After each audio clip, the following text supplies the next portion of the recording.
An original podcast from podlatino.com.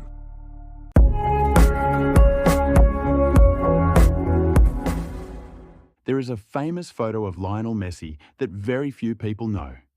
It is not of a goal. It is not of a trophy. It is not from any final or any packed stadium. It is a photo of an 11-year-old boy, thin, with long legs and a serious gaze, standing on a dirt pitch in Rosario, Argentina. He is wearing a shirt that is too big for him, and in his eyes there is something that only those who already know have, even if they do not yet know exactly what. Rosario is the third largest city in Argentina, a city of docks, factories, and families who came to work and stayed to live. A city that had already given the world Ernesto Guevara, better known as Che, and that one day would also give the world the most extraordinary footballer the planet has ever seen. But in 1987, when Lionel Messi was born, nobody knew that yet. Nobody could know. His father was called Jorge. He worked in a steel factory. His mother was called Celia. She was a part-time cleaning employee. They had 3 children before Leo, the 4th. A normal family in a normal neighborhood with the normal dreams that normal families have, that the children are well, that they lack nothing, that they are happy. Football was part of life the way it is in every corner of Argentina, but nobody in that family thought it was going to be everything. Leo started kicking a ball before he could speak properly. His grandmother Celia, the woman who loved him most in the world, took him to training sessions when he was 5 years old.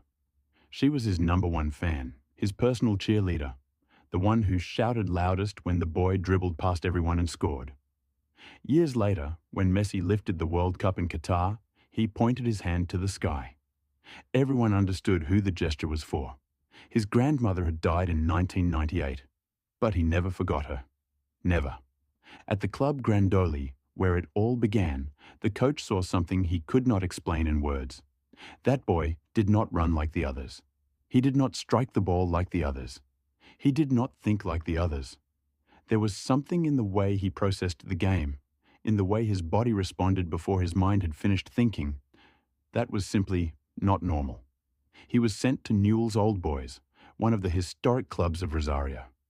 And there everything was confirmed. But there was a problem that could have changed everything. At 9 years old, doctors discovered that Lionel Messi had a growth hormone deficiency.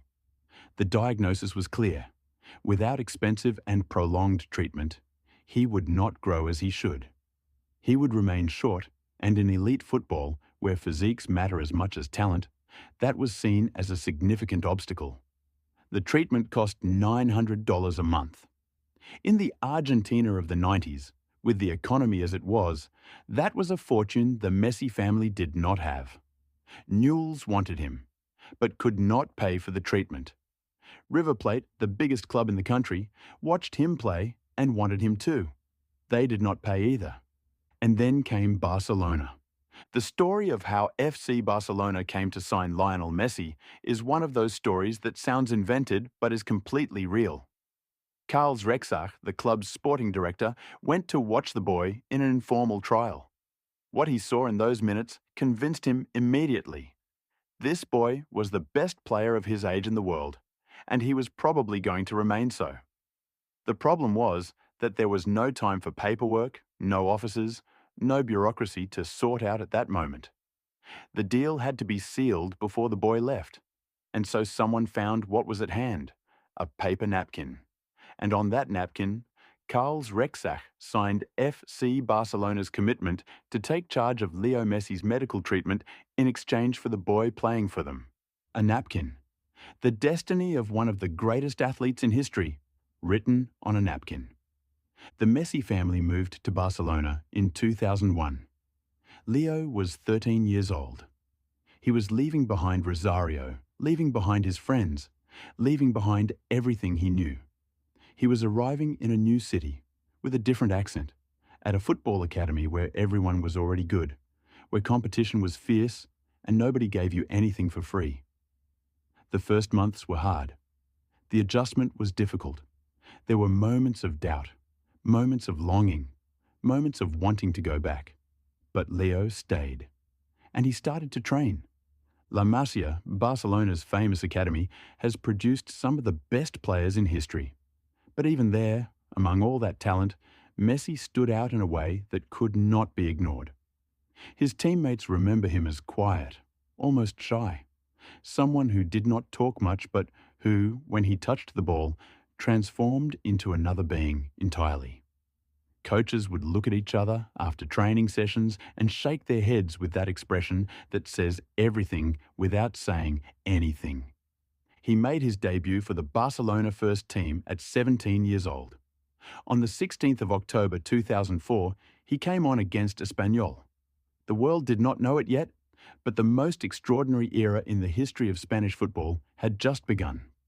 What came after is history everyone knows but is worth remembering. 8 Ballon d'Or trophies, the most prestigious individual award in world football. 4 Champions League titles, 7 Spanish League championships, the Copa America with Argentina in 2021, and then Qatar 2022. Qatar was different. Qatar was the repair of something that had been broken for too long. Messi had arrived at 4 previous World Cups with Argentina. In 2006, in 2010, in 2014, he reached the final and lost it against Germany in the last minute of extra time. A defeat that hurt him in his soul like few things in his career. In 2018, another disappointment. The World Cup, that tournament Maradona had won in 1986, and that all of Argentina felt was the definitive measure of greatness, seemed to keep slipping away from him. And then came Qatar. Messi was 35 years old. For many, it was too late. For many, time had passed and it had to be accepted. But Leo never accepted it. He never put down his arms. He was the best player of the tournament, goal by goal, game by game, all the way to that legendary final against France. 90 minutes, extra time, penalties. Argentina world champions. Messi on his knees on the grass at the Lusail Stadium, crying. With the trophy in his hands, an entire country screaming his name thousands of miles away. It was the most human moment in the history of modern sport. The greatest of them all, crying like a child, because he had finally achieved the one thing he was missing. And now, at the 2026 World Cup, Messi returns. He is 38 years old. He plays for Inter Miami in the American MLS. His pace has slowed, but he has not lost what matters most. The intelligence, the vision, the ability to do something nobody else on the field can do at the moment it is needed. Argentina has a generation of brilliant players around him. But everyone knows that while Leo is there, he is the reference. This might be his last World Cup. Or it might not. With Messi, one should never rush to put a full stop.